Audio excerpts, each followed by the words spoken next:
अरावली, वो पहाड़ जो चुपचाप मारे जा रहे हैं। सोचिए, अगर एक सुबह आप उठें और आपको बताया जाए कि दिल्ली, हरियाणा और राजस्थान की जमीन अब रहने लायक नहीं रही, न पानी है, न हवा, न छांव, और इसकी वजह कोई युद्ध नहीं, कोई प्राकृतिक आपदा नहीं, बल्कि एक ऐसा कत्ल जो सालों से चुपचाप किया जा रहा है।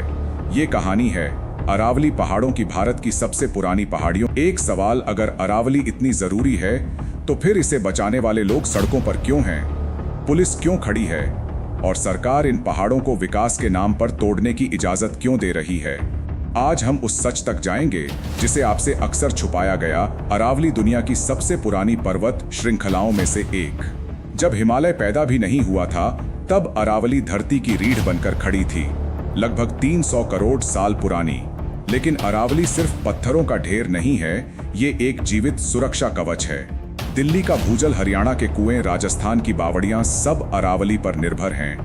ये पहाड़ बारिश के पानी को जमीन के भीतर रोकते हैं और सालों तक धरती को जिंदा रखते हैं। लेकिन जब पहाड़ काट दिए जाते हैं तो पानी बह जाता है और बचती है सिर्फ प्यास। थार का रेगिस्तान अगर अरावली न हो तो दिल्ली आज रेत में दबी होती।